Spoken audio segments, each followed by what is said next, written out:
Olá, bem-vindos a mais um Stephanie Senpai. No vídeo de hoje um review sem spoilers, isso mesmo, hoje eu vou tentar fechar minha boca e não dar spoilers novamente.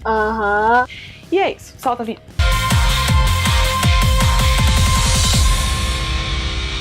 Eu finalmente criei vergonha na cara e fui assistir Code Geass, porque eu não aguentava mais as pessoas me recomendando Code Geass e eu falando que eu não tinha assistido e tentando inventar desculpas para não ter assistido, e agora tá na Netflix e eu resolvi assistir. Code Geass tem milhares de spin-offs, né? Tem várias histórias ali paralelas, é uma franquia, mas eu resolvi assistir primeiro o Code Geass Lelouch of the Rebellion.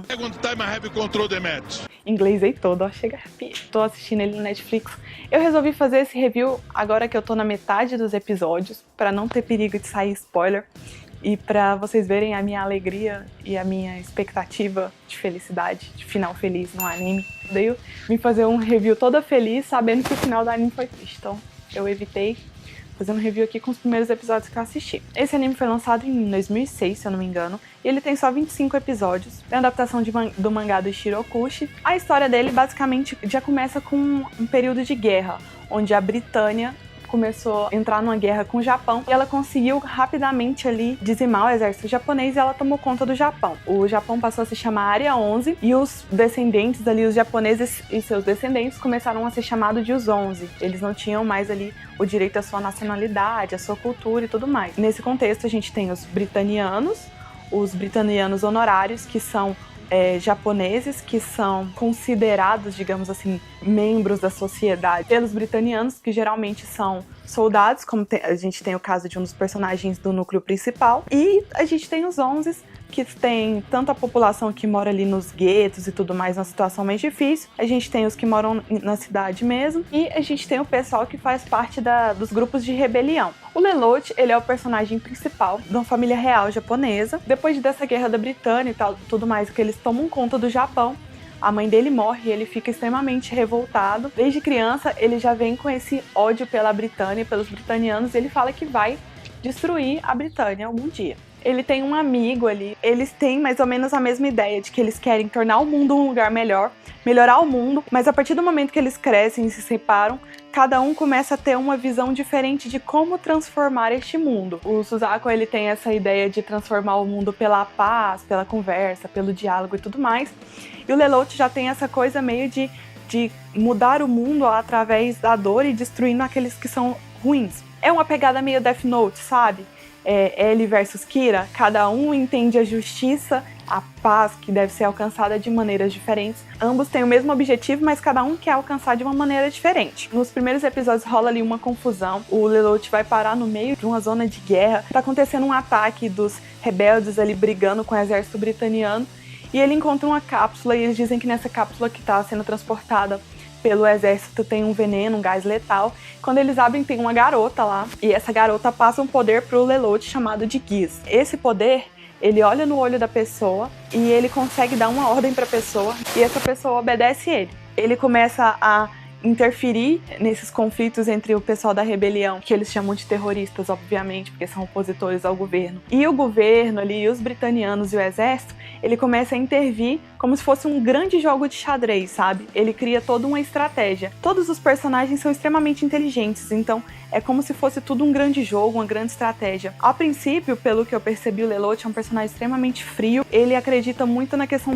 das pessoas como instrumentos para conseguir realizar ali o que ele precisa, mas isso tem mudado um pouco. A personalidade dele tem sido um pouco mutável. E tem aquela coisa que eu adoro dos melhores amigos que são arqui-inimigos, mas eles não sabem, porque os dois estão em lados diferentes da justiça, querem fazer a justiça de jeitos diferentes, mas o Suzaku tá tentando caçar o Lelouch está sendo caçado pelo Suzaku, mas eles não sabem que um tá caçando o outro, até porque o Lelouch mantém sua identidade secreta e eles denominam Zero. Acho que o interessante desse anime é que dá pra gente se identificar com algum dos personagens. A Stephanie de alguns tempos atrás seria muito o Suzaku, seria muito tudo pela paz, tudo pelo caminho certo, mas a Stephanie de hoje em dia já entende a visão do Lelouch. Eu não concordo com tudo que ele faz, com tudo que ele fala, mas eu concordo muito com a maneira que ele faz algumas coisas. É muito lógico, faz muito sentido pra mim o tipo de estratégia que ele usa. Ele tem aquele micro-harém dele ali, né, com as personalidades que a gente já sabe. Ele tem uma esquentadinha do lado dele.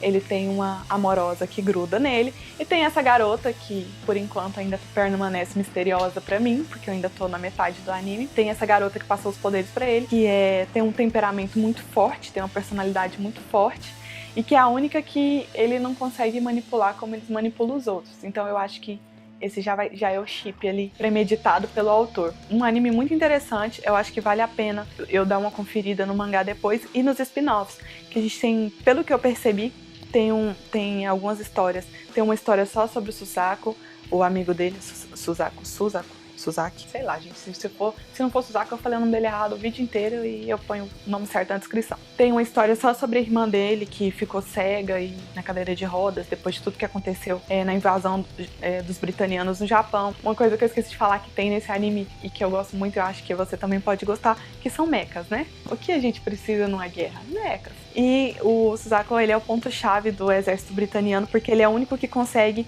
controlar ali com quase 100% de destreza, de conexão e de entrega ali, se conectar com um mecha que eles têm lá, um robô que eles têm de alto desempenho. Mas acho muito interessante, porque os dois são o ápice de partes opostas, então acho que é muito interessante. Tem um personagem muito bom fazendo uma coisa que não é muito legal, e tem um personagem bom e inteligente, mas que faz coisas que você faz duvidar da bondade dele. Então acho que é um anime bem ambíguo, bem interessante, e é um clássico, né? Então eu acho que vale a pena.